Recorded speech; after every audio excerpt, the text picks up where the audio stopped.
perícope de hoje é o Evangelho para o terceiro domingo de Páscoa, Lucas 24, 36 a 49.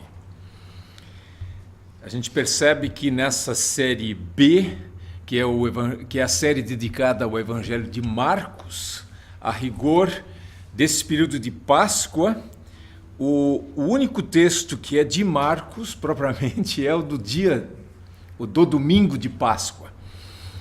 A partir daí, no segundo domingo de Páscoa, é um texto de João. Terceiro domingo de Páscoa é esse texto de Lucas 24, 36 a 49. Depois há uma sequência de textos de João, que são especialmente tirados daquela sessão em que Jesus se despede dos seus discípulos e que são muito apropriados para esse período em que, historicamente falando, Jesus ressuscitado e se despede dos seus discípulos e ficou falando com eles, mas nós não temos um registro disso. Afora isso que ele falou antes de sua paixão. Seja como for, é um período assim mais joanino, esse período da Páscoa. Hoje, para esse domingo, um texto de Lucas. É um texto que vem ao final de toda uma história, a história dos discípulos de Emaús. E o fato de não termos, no domingo anterior, o começo dessa história, ela fica um pouco suspensa, né? Não temos o início, só temos o final. Isso, para mim, significa que os formuladores da série trienal querem mesmo que a gente enfatize a parte final. Não tanto o primeiro parágrafo, que é de 36 a 43, mas o segundo parágrafo, que é de 44 a 49. O que isso significa, ou qual é a conexão disso com a Páscoa, é o que precisamos ver. Mas para chegarmos lá, vamos fazer uma rápida leitura dos versículos do primeiro parágrafo, começando com o versículo 36, olhando assim basicamente o texto grego que está diante de nós. Tauta de auton lalunton autos este en meso auton kai lege autois eirene himin. Estas coisas e estas coisas auton lalunton. Essa é aquela conhecida construção de genitivo absoluto, em que o sujeito está no genitivo. Não é deles, mas é eles. Eles, auton, lalunton. Eles falando. Normalmente se traduz um genitivo absoluto, como primeira opção, por uma expressão temporal. Enquanto eles ainda falavam, autos este en meso auton. Ele se pôs, se colocou en meso, no meio deles, kai legei autois, e diz a eles. De novo, um presente histórico, está escrito diz, mas a gente traduz e disse-lhes, disse a eles. Eirene himin. Essa é uma expressão que aparece mais no Evangelho de João, mas temos aqui também essa expressão, paz seja com vocês. E ao dizer isso, ele não só estava desejando a paz, ou dizendo a paz é possível, mas estava efetivamente dando a paz para eles. E segue o texto no versículo 37. Ptoetentes de kai emphoboi genomenoi edocun pneuma theorein. Temos particípios no nominativo plural, tendo como referente os discípulos, que a rigor também não são identificados aqui. Quem são eles? A gente pega a história no meio e essa pergunta fica no ar. Mas eles estão assustados, eles estão surpresos. Essa forma é rara nos evangelhos, esse primeiro verbo ali, esse particípio ptoetentes, em que eles ficaram nessa situação de susto, né, assustados, e emphoboi. Aí nós temos o radical phob, que é de fobia, de medo, de temor. E tendo ficado com medo, pensavam pneuma theorein, um espírito ver. Pensavam que estavam vendo um pneuma, um espírito. Versículo 38. Kai eipen autois, e disse a eles. Essas expressões são tão frequentes na Bíblia, sempre essas introduções. Fulano disse, o outro respondeu, e aí ele perguntou, e aí ele respondeu, e aí ele disse. E aqui ele disse a eles: Ti tetaragmenoi este, kai diati dialogismoi anabainus in entecardia himon. Esse ti é uma forma acentuada porque é o pronome interrogativo. Ti, o que, o porquê. Tetaragmenoi este. Essa é uma forma de particípio perfeito com a reduplicação no início, aquele pequeno te, aquela sílaba adicional. E o verbo é tarasso. Tarasso é agitar, movimentar. Então, por que vocês estão agitados, né? Aflitos, perturbados? E por que? Diati dialogismoi anabainus in entecardia himon. E por que dúvidas? Às vezes o termo dialogismos pode ser também traduzido por discussão, mas aqui evidentemente o sentido é dúvida, porque dúvidas sobem no coração de vocês. Lembrando que na Bíblia, em muitos momentos, o coração é um outro nome para a mente. Então a dúvida não chega no coração, a dúvida normalmente, nós diríamos, a dúvida chega na nossa mente. A gente se pergunta, será que isso é possível? Essa exatamente era a situação desses discípulos. E aí o visitante, ou a pessoa que estava ali com eles, diz: Idete tas queiras mu kai tus podas mu hoti ego eimi autos. Idete é do verbo horal, é a forma do auristo imperativo. Então, vede, vejam, tas queiras mu, as mãos minhas, as minhas mãos, e os meus pés, que eu sou ele. Hoti ego eimi autos. Eu sou ele. Quer dizer, sou eu mesmo.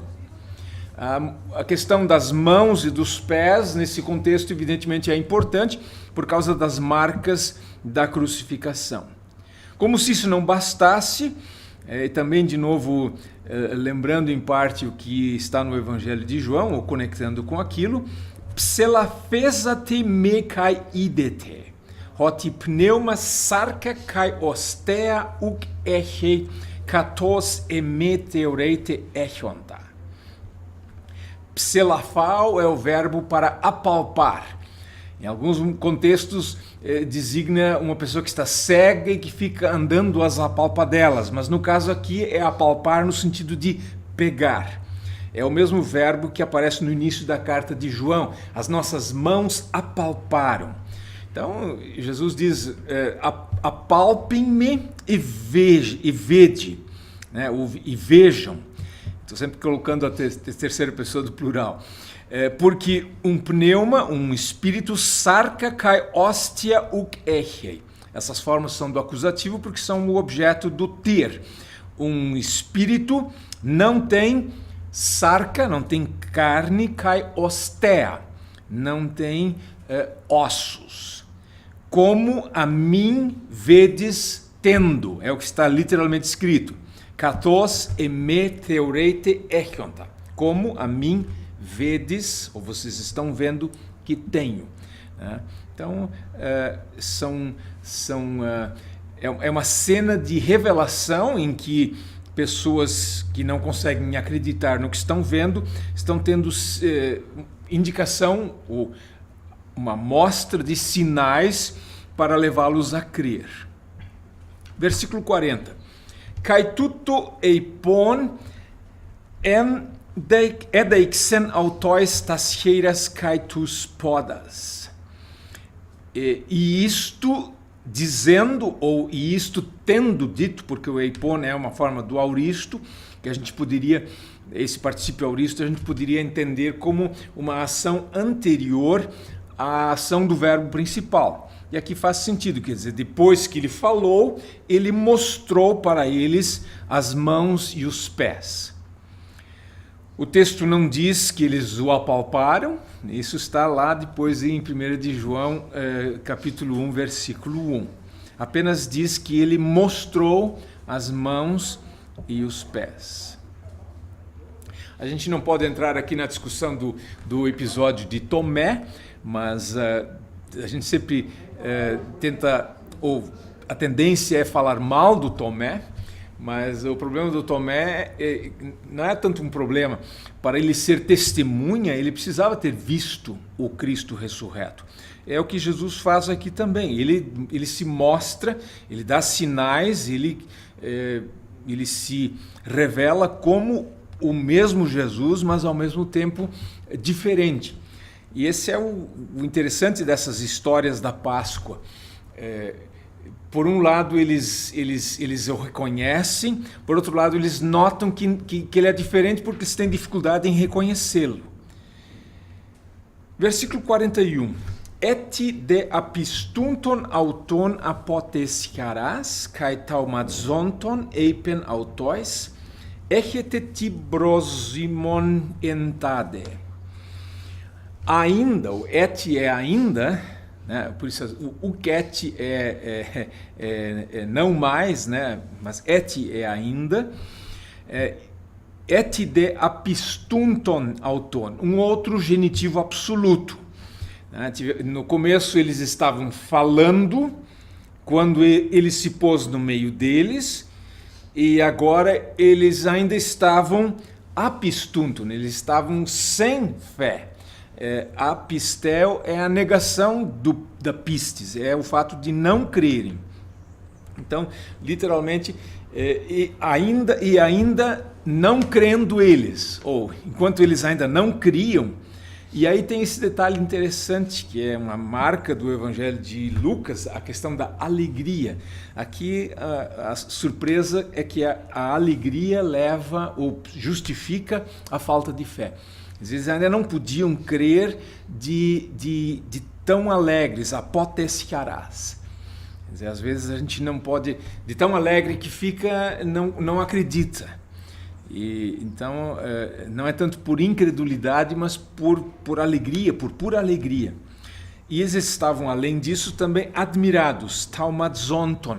Enquanto essa situação estava ali no ar, ele disse a eles, ou perguntou, na verdade, o grego até tem um verbo para perguntar, a Bíblia hebraica está cheia de dizer para perguntar. Em muitos momentos a gente pode traduzir por perguntar, porque o verbo sempre é dizer. Mas o contexto mostra que é uma pergunta. Aqui ele disse, mas a rigor fez uma pergunta. Echete tibrosimon entade. Tendes algum, aqui o ti não é pronome interrogativo, mas é um pronome indefinido. Tendes algum alimento, algum brosimon entade aqui. Essa palavrinha brosimon, o mais comum em grego é brosis. O brosimon é raro, ou seja, só ocorre aqui no Novo Testamento. Então é uma palavrinha que a gente precisa olhar de perto, ou olhar bem, porque não vai encontrá-la em outro lugar no Novo Testamento grego. Então Jesus pergunta se existe alguma coisa para comer. 42, a resposta. Hoi de edokan auto ichtios optu meros. Um pouco complicado esse texto aqui do 42, mas tipicamente em grego eles não colocam o pronome, eles colocam a rigor só o artigo. Hoi de significa e eles. Na verdade, eles não está escrito. Está literalmente só escrito os e, ou os mas os. Só que em português isso não funciona, tem que ser mas eles, ou e eles, edokan, deram a ele ichtios optu, um peixe assado. Só que não era um peixe assado todo, é um meros, é um pedaço, uma porção de peixe assado. Esse assado, optu, também é uma forma que só ocorre aqui em todo o Novo Testamento grego. Então eles entregaram para ele um pedaço de peixe, e no versículo 43 então diz, kai labon enopion auton ephagen. e pegando singular, desculpe, pegando no singular, pegando ele pegou, e diante deles, enopion auton, éphagen. Éphagen é a forma de auristo do verbo estio. Fagia, né? Temos esse verbo, ou essa palavra em português, éphagen, ele comeu. Então, ele comeu alguma coisa, ou esse pedaço de peixe na frente deles. Eu esqueci de mencionar no início, mas nunca é tarde para mencionar, que esse texto grego aqui, ao menos na edição Nestle Aland, que eu tenho aqui diante de mim, ele é um texto que está cheio de cicatrizes, sinal de que foi um texto muito retocado na história da transmissão do texto. Então ele está cheio de variantes, em outras palavras. As cicatrizes são as variantes, são as tentativas de melhorar o texto, de acrescentar alguma coisa. Eu não vou entrar nisso agora porque não tem tempo, só de verificar as variantes levaria umas 2 horas. Mas no final do 22, por exemplo, em algumas traduções mais antigas tem isso, e fala também que eles deram para ele um pedaço de peixe e um favo de mel. Então isso está em algumas traduções, mas os melhores e mais antigos manuscritos não têm isso. Seja como for, é um texto extremamente retocado, para não dizer mutilado, né, pelos copistas ao longo do tempo. A metade da página aqui no Nestle Aland, a metade da página é o aparato crítico. O resto a parte de cima é o texto, e numa das páginas, inclusive, mais da metade é o aparato crítico, é o rodapé, para mostrar que existe muito retoque no texto. A gente lê simplesmente o texto que está aqui. Isso significa que, dependendo da edição do texto que se pega, você vai ter um texto grego diferente. Pequenos detalhes, mas são detalhes que refletem a história da transmissão do texto.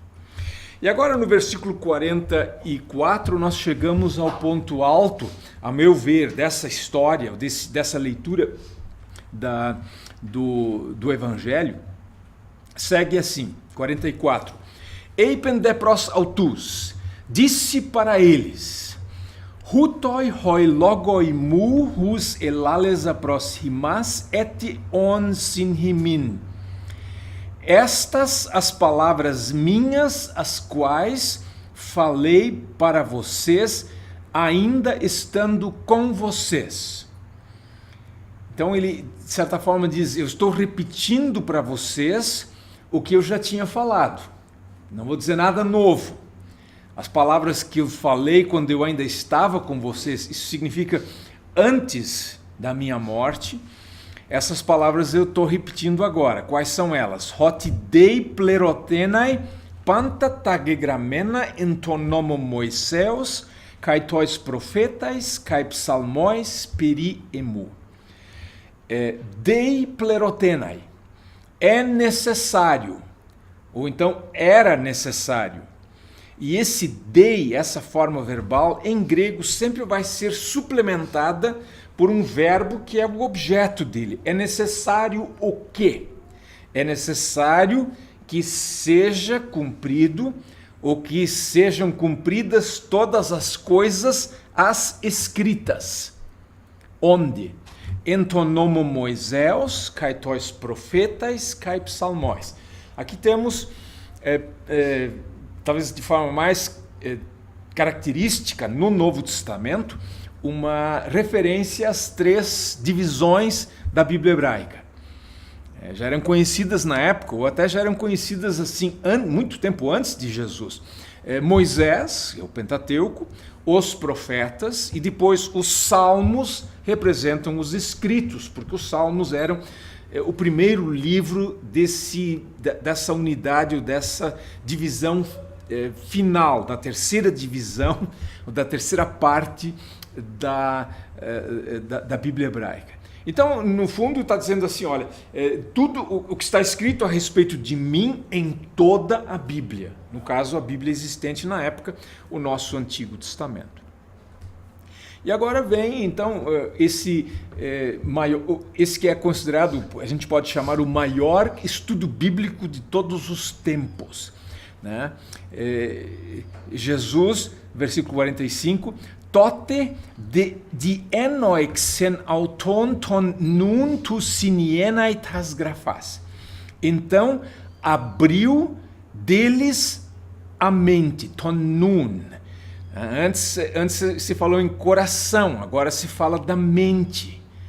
Então, na Bíblia, em muitos contextos, coração e mente aparecem lado a lado, até para sinalizar que coração na Bíblia é a sede do pensamento, é a sede da minha consciência. Então ele abriu a mente para quê? Esse para quê está expresso através daquele infinitivo de propósito. Tu sinienai, para compreenderem as Escrituras. As Escrituras, no caso, aqueles textos. Aqui exatamente Jesus se referiu, quais foram os textos em toda a Bíblia que ele citou, evidentemente que o evangelista não relata aqui. E agora segue, 46, Kai eipen autois, hoti, hutos gegraptai patein ton Christon, kai anastenai eknekron tetrite hemera, versículo 44, kai kerictenai epito onomati autu metanoian eis afesin hamartion eis pantata etne. É um período longo esse, mas é importante que ele seja visto como uma unidade. E disse a eles, agora esse hot ali pode ser equivalente a 2 pontos, às vezes interpretado, descrito como hot recitativo, porque o que segue é uma recitação. Então ele disse a eles, 2 pontos, assim está escrito, gegraptai, essa forma de perfeito é comum quando se trata de uma citação bíblica, porque indica que foi escrito e continua escrito, está lá escrito. O que está escrito? E agora vem uma sequência de 3 infinitivos que precisam ser conservados juntos. Em muitos momentos, o versículo 47 é separado do anterior, o do que vem antes, mas ele precisa ser mantido junto. O que está escrito? Patein ton Christon. O verbo está no infinitivo, por isso o sujeito está no acusativo. Ton Christon é o sujeito. O Cristo padecer. E o que mais? E anastenai eknekron tetrite hemera. E ressuscitar no 3º dia. E o que mais está escrito? Kai kerictenai. E ser anunciado no nome dele metanoian. Arrependimento para remissão dos pecados a todas as nações. Qual é a importância disso? A importância é que essa é a grande comissão, na verdade, né? Essa é a grande comissão. O começo da missão ainda vai esperar a vinda do Espírito Santo, que vai ser anunciada no 49 e que se cumpre depois em Atos 2. Mas a grande comissão deriva da Escritura. Quer dizer, a gente diz, não, Jesus incumbiu a sua igreja, os seus discípulos, de anunciarem o arrependimento para a remissão de pecados a todas as nações. E Jesus criou essa missão. Sim e não. Ele deu essa comissão, esse encargo, mas a rigor, esse encargo existe porque ele já estava escrito nas Escrituras. Já estava nas Escrituras. Então, o que estava escrito? 3 coisas. O Cristo precisava padecer, que era uma coisa esquisita ou difícil para eles entenderem na época. Para nós é normal, mas na época era loucura. O Cristo ressuscitar. E, em terceiro lugar, haver essa proclamação em nome dele. Que proclamação? A proclamação de arrependimento ou metanoia para remissão de pecados. Em algumas Bíblias, inclusive Almeida Revista e Corrigida, existe eles traduzem a variante nos termos de arrependimento para, aliás, não é arrependimento para remissão de pecados, mas arrependimento e remissão de pecados. Mas é importante que seja para, porque o arrependimento, a volta a Deus, ela tem como objetivo o perdão dos pecados. Em termos de lei e evangelho, isso é importante. Por que se prega arrependimento? Não se prega arrependimento e perdão, mas o arrependimento, a lei, tem em vista nos levar ao evangelho, que é o perdão dos pecados.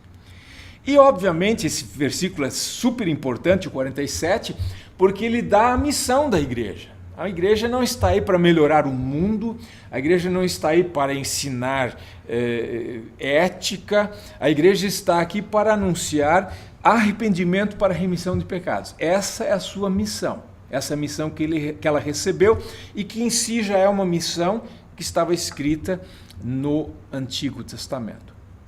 Começando de Jerusalém, arxamenoi apó Jerusalém, essa locução final, essa frase final do versículo 48, ela está assim em cima do muro. A gente vê que ela é parte do versículo 48, porque historicamente foi interpretada como o final do versículo 48. Pregar a todas as nações, começando em Jerusalém. Mas hoje a tendência, e aqui está no texto grego dessa forma, essa frase inicia o texto do versículo 48. No fundo não faz muita diferença. Começando de Jerusalém, vocês são testemunhas dessas coisas. Eles são testemunhas em dois sentidos. Eles viram isso e eles agora proclamam isso. Então, nós não somos testemunhas no primeiro sentido, nós só podemos ser testemunhas no segundo sentido, de sermos proclamadores, a partir daquilo que eles, como primeiras testemunhas, viram. Então, o 49, Caídu ego apostelo ten epangelian tu patros mu efimas. E eis eu enviarei, é um presente no sentido do futuro, a promessa do meu Pai. Essa é uma referência ao Espírito Santo, embora não seja explicitamente citado aqui o nome do Espírito Santo. Eu enviarei a promessa do meu Pai sobre vocês. Vocês, porém, catízate entepole, sentem na cidade. É o que está literalmente escrito aqui, né? Catízate, sentem na cidade. Não diz que cidade, mas obviamente é Jerusalém. Reelsu, até que vocês sejam revestidos do alto ex ipsus dynamin, até que vocês sejam revestidos de poder do alto. Isso evidentemente vai se cumprir depois no Pentecostes. E o que segue é a narrativa da ascensão, mas o texto termina aqui no versículo 49. Interessante então esse texto. Dá para dizer mais umas duas ou três coisinhas. Os discípulos vão ser testemunhas. Eles vão ser testemunhas. E onde é que aparece o testemunho deles? Aparece, de certa forma, nas outras leituras desse domingo, terceiro domingo de Páscoa. A leitura do Antigo Testamento não é leitura do Antigo Testamento, é a primeira leitura, é Atos 3, 11 a 21, onde nós temos o testemunho de Pedro. Nesse sentido, quase daria para sugerir que esse texto de Atos 3 teria que ser lido depois do Evangelho, porque historicamente ele vem depois. E 1 de João 3, 1 a 7, a epístola, é também o testemunho de outro apóstolo, do apóstolo João. Esse é o ponto. Uma outra coisa que dá para dizer é que esse texto trata do que decorre da Páscoa. Ele já aponta para o Pentecostes, mas esse Pentecostes ainda está um pouco longe. Ele virá 50 dias depois. O que aparece aqui é a grande comissão ou a missão da igreja. Essa missão brota da onde? Ela brota das Escrituras, mas ela brota também da ressurreição de Cristo, porque ela vem na sequência. São três coisas que estavam escritas. O Messias vai sofrer, o Messias vai ressuscitar e, por incrível que pareça, não diz assim, vai haver uma igreja, não, diz, vocês vão proclamar arrependimento para a remissão dos pecados em todo o mundo, ou a todas as nações. E para concluir, um detalhe interessante. Eu tentei me controlar, mas não consegui. De vez em quando eu citava o nome do personagem principal dessa história, mas a rigor ele não aparece. E esse é um detalhe super interessante nessa narrativa dos discípulos de Emaús, começando no versículo 13, 14 e 15, que é a única vez em que Jesus é citado por nome. No mais, ele é simplesmente não se diz nada, porque o sujeito está no verbo, na forma verbal, ou se tem o pronome. De certa forma, dando a entender que como os discípulos não o reconheceram e acharam que ele é um estranho, ele é uma espécie de anônimo, né? Então, parece que Jesus não está presente, mas ele está presente. É uma espécie, para eles ele estava ausente, mas ele estava lá. Então esse é um fenômeno interessante, é um detalhe interessante. Aqui, pela nossa leitura, nós já não vimos nem quem são os discípulos que estavam com ele. A gente teria que ler o contexto. E também o texto em si não diz que era Jesus, mas isso está nas entrelinhas e as traduções vão suplementar isso. Eu fiz uma rápida busca comparando o texto grego com o texto da Almeida, Revista Atualizada, para ver quantas vezes aparece o nome Jesus no texto grego. No texto grego são umas 90 vezes. Na Bíblia de Almeida, Revista Atualizada, que é mais dinâmica do que muita gente imagina, o nome Jesus já aparece umas 180 vezes, mais ou menos o dobro das vezes. Por quê? Porque os tradutores, para fins de clareza, para que o leitor e o ouvinte tenha a sua vida facilitada, eles trataram de substituir o pronome pelo nome. E aqui então nem se fala.